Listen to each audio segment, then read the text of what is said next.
네, 안녕하세요. 바쁜 삶 속에서 놓치기 쉬운 이슈를 정리해드리는 시간 유한타투데이 유투입니다. 며칠 전 한국 경제계에 안타까운 소식이 있었습니다. 바로 이건희 삼성전자 회장의 갑작스러운 별세 소식이 있었는데요. 소식이 있은 후 일주일간 삼성전자를 비롯한 그룹주들의 주가 변동성이 크게 확대되는 모습을 확인할 수 있었습니다. 그래서 오늘은 유한타 리서치 센터에서 지수섹터 담당을 하고 계시고 삼성 지배구조 관련해서 말씀을 해주실 최남곤 위원님 모셨습니다. 안녕하세요. 네, 안녕하세요. 네. 먼저 현재 이건희 회장의 별세 이후로 삼성그룹이 지배구조 개편 이야기가 수면 위로 계속 올라오고 있는데요. 삼성그룹이 현재 지배구조 개편이 이뤄질 수밖에 없는 상황이 지금 처한 건지 좀 관련해서 설명부터 부탁드립니다. 네, 알겠습니다. 먼저 일단은 제가 그림 하나를 준비를 해왔는데 보면은 이제 환경이라고 그래서 그 여러 가지 법들이 발의가 되어 있고 그리고 이 법 외에도 그 이건희 회장이 별세를 한 부분들이 일단은 삼성그룹의 지배구조 개편에 영향을 미칠 수 있는 변수라고 판단을 하고 있는데요.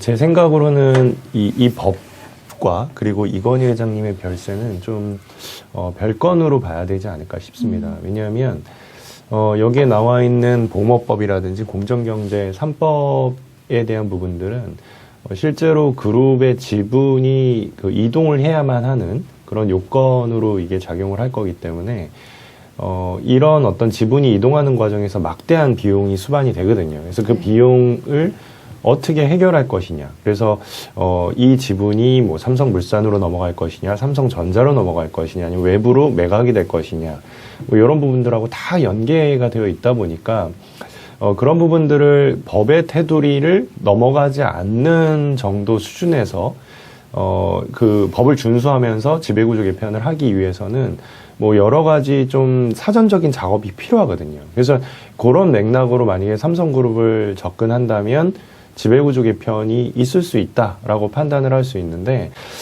이번 건처럼 그 이건희 회장님이 별세를 했고 그리고 그 별세로 인해서 막대한 규모, 저희 추정으로는 한 11조 정도라고 보고 있는데요. 11조 규모의 상속세가 발생을 한 부분은 제 생각으로는 직접적인 지배구조 개편 작업으로 당장 이어지진 않을 거다라고 판단을 하고 있고요. 그래서 제가 결론을 내리는 부분들은 전공법으로 간다라고 보고 있어요. 이 상속세 자체를 납부하는 거는 뭐 배당이라든지 아니면 이제 기존에 오너일가가 받아왔었던 그 배당 뭐 그런 것들을 통해서 축적한 자본을 가지고 상속세는 충분히 납부를 할 수 있다라고 판단을 하고 있고요. 그래서 그 지배구조 개편이라는 이런 이슈를 갖고 삼성그룹주를 본다면 상속이라기보다는 보험업법이 어떻게 발의가 되고 그게 국회에서 통과가 되는지 그리고 이제 그런 과정에서 또 공정경제 3법이 어떤 식으로 통과가 되는지를 보시면서 대응을 하는 게 맞지 않을까 싶습니다. 네. 아까 말씀해 주셨다시피 그 상속세가 한 약 11조 정도 된다고 말씀해 주셨는데 네. 그 상속세는 언제 어떻게 결정되는지 좀 설명 부탁드려도 될까요? 네. 그 상속세가 결정이 되는 방식은 일단 이제 주식을 기준으로 말씀을 드리면 이 사망한 시점을 기준으로 앞에 2개월 그리고 뒤에 2개월의 그 시가의 평균을 갖고 결정이 되는데요. 일단 그 별세를 하신 시점을 기준으로 계산을 해보면 요 표에 보시는 것처럼 뭐 대략 10조 9천억 정도의 상속세가 예상이 됩니다. 이 최대주주 일가 입장에서는 지금 굉장히 다행스러운 상황인 게 최근에 삼성전자 그리고 뭐 물산 주가가 뭐 그렇게 강한 모습은 아니기 때문에 지금 현재 뭐 요런 주가의 약세가 이어진다라고 하면은 뭐 요거보다 뭐 조금 그 상속세가 줄어들 수 있는 가능성은 있다라고 판단을 하고 있습니다. 이 상속세가 일단은 뭐 보시는 것처럼 이게 뭐 11조나 되다 보니까 이제 저희 같은 일반인의 시선으로 봤을 때는 저거 납부 못할 것 같잖아요. 예, 저도 사실 이 부분이 너무 막대해서 과연 지분을 팔지 않고 가능하겠냐라는 생각을 갖고 이문점을 좀 갖고 있었고요. 그리고 제가 이제 타사 리포트도 한번 봤어요. 이제 다른 증권사에서는 어떤 식으로 이 상속세 납부를 생각을 하는지를 봤는데, 일부 증권사에서는 위결권에 문제가 없기 때문에 전자주식을 팔 수 있다라는 분들도 있고, 그 다음에 생명이나 SDS 주식을 매각할 수도 있다는 얘기가 있는데, 제가 생각했을 때는 좀 너무 나간 거 아닌가, 다른 쪽에서는. 왜냐하면 상식적으로 그렇거든요. 이 상속세 내자고 전자와 같은 핵심 계열사 주식을 파는 게 말이 되는지 잘 모르겠고요. 생명 같은 경우에도 일단 지금 현재는 그 삼성전자의 최대 주주 역할을 하고 있기 때문에 이런 어떤 지배력에 대한 부분에서는 여전히 생명의 중요성이 있다라는 겁니다. 그리고 무엇보다도 제가 생각했을 때 그 간과하고 있는 부분들은, 다른 그 애널리스트 분들이 간과하고 있는 부분은 금리예요. 지금의 금리인데 제가 그 최근에 조사를 한 게 있습니다. 그 최근에 그 다른 재벌 그룹들, 그 오너분들의 주식담보대출 현황을 좀 몇 개만 콕 집어서 조사를 해봤습니다. 5대 그룹 기준으로 조사를 해봤는데, 보니까 대출을 엄청 받았더라고요. 그 SK그룹도 그렇고, 한화도 그렇고, 뭐, 한진칼, 최근에 경영권 분쟁이 있었던 그 그룹도 그런데, 그 LG도 마찬가지예요. LG도 상속세 때문에 그 지금 현재 구광모 회장이 지금 상속세를 납부를 하고 있지 않습니까? 근데 이런 그룹들의 주식담보대출 비중을 보면 평균적으로 50%가 넘어가요. 그리고 또 재미있는 부분은 그 담보대출을 이제 받았을 경우에 그 조건이 뭐 일부 기업은 공시로 그걸 보여주고 있는데, 예를 들면 한화 같은 경우에는 최근에 그 받았던 주식담보대출 금리가 1.75%로 나오고 있고요. 그리고 비교적 그 신용등급이 낮은 기업으로 평가가 되는 한진칼 같은 경우에는 한 2.5% 정도 되더라고요. 그래서 이걸 보고 제가 느낀 거는 삼성 같은 경우에는 하나보다 훨씬 더 이 신용도가 높을 때니까 한 1.5도 가능하지 않을까라는 생각을 했고요. 그래서 이제 여기에 보시는 이 상속세, 이 10조를 다 빌린다라고 가정을 하면 연간 내는 그 이자 수준이 1,500억 정도일 수 있거든요. 네. 근데 오너일가가 받는 그 배당 소득을 보면 이렇습니다. 이게 작년도 기준인데 이게 다 합치면 얼추 한 7천억 정도 돼요. 근데 여기에서 물론 세금을 낼 테니까 뭐 이거를 이제 총 수입이라고 볼 수는 없겠지만, 뭐 여기서 이제 절반을 깐다라고 쳐도 어쨌든 간에 연간 그 배당을 받는 게 거의 한 4천억 원에 가까운 배당 수입을 기대를 할 수 있기 때문에 이 차입을 일으키는 거에 대해서는 뭐 전혀 불편함이 없을 수 있다라고 저는 판단을 했고요. 특히나도 그 삼성그룹 같은 경우에 그 제가 굉장히 놀란 점은 지금 오너일가의 총 주식 자산 규모가 거의 31조 정도 되는 상황인데 담보대출이 없어요. 굉장히 이 오너일가의 재무 구조가 튼튼하다. 이런 그룹은 없습니다. 네. 우리나라에. 다 주식을 갖고 빚을 내죠. 그래서 두산 같은 경우에 최근에 엄청 고생한 게 사실 그런 맥락으로 보시면 되거든요. 그러다가 뭐 잘못하면 회사를 뺏기기도 하고 막 그러는데 삼성은 그런 게 없다는 거죠. 근데 뭐 여기서 차입 일으키는 거? 한 10조? 전혀 불편함이 없을 것 같고, 그 다음에 한번 생각해 보자는 거죠. 우리가 그 삼성그룹이 배당을 많이 준 지가 꽤 됐고, 근데 그 돈이 다 어디로 갔을까? 그 자본이 어디에 축적이 됐을까를 상상을 해보면 이미 엄청난 규모의 현금이 있을 수 있다. 이 삼성그룹의 최대 주주 일가는. 그렇게 저는 생각을 하기도 하고요. 그 다음에 또 하나는 이런 생각도 해봐요.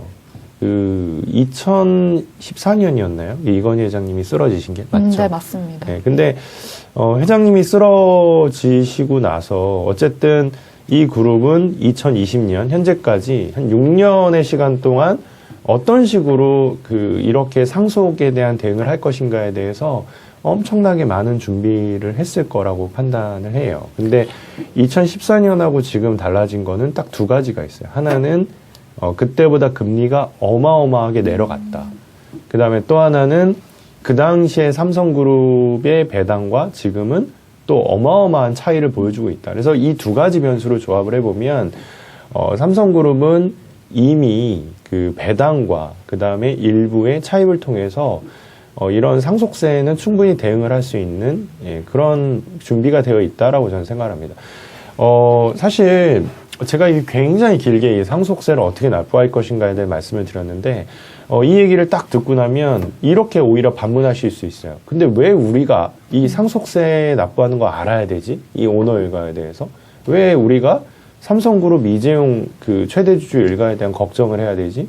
당신은 왜 이런 거 분석하고 있냐라고 반문하실 수 있는데 왜 이걸 분석을 하냐면 이 상속세를 납부를 제대로 못하면 그 지배구조 개편을 해야 되거든요. 스트럭처를 바꿔야 됩니다. 이거를 내기 위해서 이 이재용 회장이 보유하고 있는 SD의 주가를 띄울 거냐, 물산 주가를 띄울 거냐, 아니면은 뭐 전자랑 합병을 할 거냐, 어떻게 할 거냐, 이제 다양한 시나리오가 나오게 되는데 그런 게 필요 없으면 지배구조 개편에 대한 타임라인을 그렇게 단기적으로 가져갈 필요가 없다라는 부분을 이 결론을 끌고 나오기 위해서 지금까지 좀 장황하게 상속세에 대한 말씀을 드린 거고요. 그래서 이제 제가 얘기하고자 하는 부분은 어쩌면은 삼성그룹의 지배구조 개편과 관련된 타임라인은 저희들이 기대하는 이 지배구조 개편의 타임라인과 굉장히 차이가 있을 수 있다. 좀 오래 갈 수 있다라는 부분을 말씀을 드리는 거고요. 어쨌든 그러시잖아요. 지금 이 삼성그룹의 그 이건희 회장님이 별세를 하고 나서 그 물산 사셨잖아요. 그쵸? 사셨죠.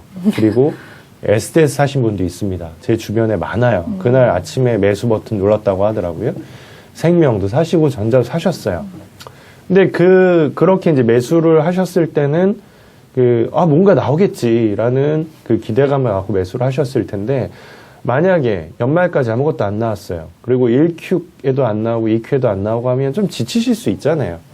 실제로 저희가 8월 달에 아무따 자료를 쓰고 엄청 이슈가 됐었는데, 이제 그때 저희가 주장을 했었던 포인트, 예를 들면 이재용 부회장이 실제로 사법적으로 뭔가 좀 면죄부를 받을 수 있다라는 기대가 있었고, 또 그 당시에 박용진 의원이 얘기했었던 보호법 개정안이 뭐 조기에 통과가 될 수도 있다. 그래서 뭔가 빨라질 수 있다라고 주장을 했는데, 나중에 트래킹을 해보니까 실제로 이재용 부회장은 사법적 리스크에 여전히 노출이 되어 있고, 또 보호법 개정안도 최근에는 뉴스가 잘 안 나와요. 사실은 공정경제 3법 때문에 이게 잘 안 나오는 상황이거든요. 그래서 이 타임라인으로 오면 좀 길어지는 거죠. 그 당시의 생각보다는. 그래서 그런 미스매치가 나올 수 있는 부분들에 대해서 투자자분들은, 물산과 SDS 생명 그리고 전자에 대한 투자자분들은 잘 알고 넘어가셔야 될 필요가 있다는 거예요. 그래서 길어질 수 있다는 점을 염두에 두고 이 어떤 상속세가 어떻게 나가는지, 그리고 이런 지배구조 개편이 어떻게 되는지를 염두에 두셔야 된다라고 말씀을 드리고 싶습니다. 아, 네. 그러면 이제 물산 또 아까 말씀해 주셨는데, 그럼 이제 네. 물산이 지주회사에 이제 전환되는 시나리오는 그러면 이제 좀 길게 보지만 그래도 이제 어떻게 되는 거라고 보면 될까요? 네. 그래서 이제 지주사 전환에 대해서 사실 아무도 몰라요. 저도 뭐 이렇게 얘기하지만 다음 주에 제 생각이 바뀔 수도 있습니다. 이게 왜 그러냐면 이 지배구조 개편의 그 전제 조건이 이게 생물처럼 계속 바뀌어요. 그래서 대표적으로는 뭐 이런 것들, 뭐 법도 바뀌잖아요. 법을 국회가 바꾸니까 이런 법의 테두리 안에서 법을 준수하면서 지배구조 개편을 해야 되기 때문에 이런 법적인 그 제약 조건들을 항상 새롭게 고려를 해야 되고, 그 다음에 또 하나는 지배구조 개편이라고 하는 거는 어쨌든 뭐 합병을 할 수도 있고 분할을 할 수도 있고 뭐 그런 조건이 들어가기 때문에, 그럴 때는 항상 현재 가격이 되게 중요하거든요. 그래서 그런 가격에 대한 조건이 바뀌는 거에 따라서 또 시나리오가 바뀔 수가 있기 때문에 오늘 생각하는 것과 다음 주 생각하는 것과 내년 생각하는 게 다를 수 있다는 점을 말씀드리고 싶고요. 근데 어쨌든 이 법적인 부분은 이 굉장히 오랫동안 영향을 미치는 부분들이다 보니까 너무너무 중요합니다. 그래서 이 부분을 먼저 좀 짚어보면, 일단은 아까 제가 그 보호법은 좀 약간 수면 아래로 내려갔다는 말씀드렸는데 네. 반대로 이 공정경제 3법은 굉장히 적극적으로 지금 추진이 되는 분위기인 것 같고요. 그래서 이게 만약에 통과가 된다라고 가정을 하면 이 법의 통과가 되는 부분들이 삼성그룹의 지배구조 개편에 어떤 식으로 영향을 줄지를 한번 보셔야 되는데 이 중에서도 제가 생각했을 때 가장 크게 영향을 미치는 부분은 바로 이거예요. 그 신규 지주회사가 자회사와 손자회사에 대한 지분율을 어떻게 그 요건을 가져가야 되는지에 대한 부분이 여기에 적시가 되어 있는데 이제 기존에는 상장사 20%에서 앞으로는 상장 30%까지 가져가야 된다는 얘기를 하고 있습니다. 자, 이게 딱 문제가 되는 거죠. 삼성물산이 그 지금 빨리 이 법이 통과가 되기 전에 지주사 전환을 한다면 전자주식을 20%만 가져가면 돼요. 근데 오너가 갖고 있는 전자주식 그리고 뭐 생명이 갖고 있는 전자주식 이것저것 다 합치면 얼추 21%가 되기 때문에 그냥 물산이 지주사 전환하고 거기다가 다 현물 출자 때려버리면 맞출 수가 있어요. 실제로. 그래서 이제 그때 고민은 결국 뭐 다른 거 다 떠나가지고 생명이 들고 있는 전자주식을 어떻게 가져올 것이냐만 있었어요. 그래서 이제 그 당시에 저희가 주장했던 논리는 쌈밥 팔면 되지 않아? 라는 얘기를 했죠. 근데 어떻게 보면 그게 되게 순진한 생각일 수도 있어요. 쌈밥 할 때 그 누가 사가냐? 전자가 사간다? 그러면 전자의 이사회는 과연 법적으로 세이프할 수 있냐? 저 배임 아니냐라고 충분히 이렇게 물고 늘어질 수도 있거든요. 또 이재용을 위해서 삼성전자가 움직여? 이게 문제 있다라고 얘기할 수 있거든요. 근데 어쨌든 그것까지 생각하면 너무 복잡하기 때문에 일단은 그렇게 할 수 있다라는 주장을 저희는 한 거죠. 그럼 20% 맞출 수 있거든요. 그럼 물산이 지주사 전환 빨리 할 수도 있겠구나라고 생각을 했는데 거기에 컨디션 하나가 더 얹어진 겁니다. 30%까지 늘리라고 하잖아요. 그러면 쌈바 팔아도 너무 부족해요. 한 40조 이상 부족합니다. 40조가 우리 집 애 이름은 아니잖아요. 어떻게 그걸 마련합니까? 네. 그래서 이게 물산은 힘들 수도 있다. 이렇게 되면. 그래서 저는 물산의 지주사 가능성을 조금은 낮게 평가를 하고요. 그러면 이제 사람들이 저한테 물어보는 건 그거죠. 근데 이 법은 통과가 될 거고. 근데 어쨌든 그 보모법 통과되는 거 아니야? 라는 주장을 해요. 네. 통과되겠죠. 근데 되면 그 6.8%에 대한 지분을 누군가는 소화를 해줘야 되기 때문에. 그리고 물산이 그걸 소화하는 순간 지주 비율이라고 해서 전체 자산 중에서 물산의 자산 중에서 자기가 1대 주주로 있는 자회사의 주식 비중이 50%가 넘어가면 무조건 지주사로 전환이 되기 때문에 이 비율을 맞춰야 되니까 그럼 물산은 패스 어려워라고 보고 누가 있지? 그 돈을 갖고 있는 데가 누구지? 라고 하면 답은 하나죠. 바로 전자입니다. 전자가 사면 돼요. 근데 지금은 못 사죠. 왜냐하면 전자가 생명으로부터 자기의 주식을 사는 거는 상법상 어긋납니다. 자사주는 특정인에게 살 수가 없어요. 그냥 모두에게 공평한 기회를 줘야 됩니다. 그래서 지금 불가능하고 유일한 방법은 전자를 쪼개는 거죠. 미리 쪼갭니다. 이렇게 투자와 사업으로 쪼개게 되면 그러면 이제 이 투자회사는 사업회사를 사는 건 괜찮아요. 특정인에게. 바로 요 생명에게 쪼개진 사업회사를 사는 거는 괜찮습니다. 근데 이 두 개를 보면 만약에 분할이 된다라고 했을 때는 그 분할 비율이 뭐 얼추 한 3대 7, 뭐 3.5대 6.5 정도라고 평가를 하기 때문에 어쨌든 그 6.8%의 그 나오게 될 지분 중에서 상당 부분은 이 투자회사가 소화를 시켜줄 수 있다. 라고 보는 거고, 남는 건 뭐냐. 이 삼성생명이 두고 있는 투자회사 지분 정도가 될 텐데요. 그거는 물산이 소화해주면 된다. 왜냐하면 제가 계산했을 때는 그냥 얼추 요 두 개 합치면 350조인데, 그 350조 중에서 여기 100조, 여기 250조라고 가정을 하면 이 100조의 6.8%는 실제로는 한 7조밖에 안 되거든요. 7조는 이 물산이 차입을 일으켜서도 충분히 할 수 있는 거예요. 그리고 이걸 산다고 해서 지주비율이 50% 넘어가지도 않습니다. 그래서 이런 방법이 있기 때문에 불가능하지 않다라는 거예요. 그리고 이 보호법은 개정이 되면 시간을 줘요. 한 7년 정도. 7년 동안 하면 되는 거죠. 그래서 이제 저에게 질문을 하는 것 중에 하나는 전자지휘사 전화 안 한다고 했는데 2017년에 그 얘기합니다. 자기네 말과 다른 거 아니야? 근데 안 한다고 하고 나서 뭐 그 이듬해나 그 다음에 하면 이제 그거는 좀 그렇죠. 그건 좀 보기 안 좋은데 아니 10년 전에 안 한다고 한 걸 가지고 그 10년 후에 그거 한다고 해가지고 누가 욕합니까? 그거는 바뀔 수 있는 거거든요. 게다가 명분을 주잖아요. 정부가 법을 바꿔가지고.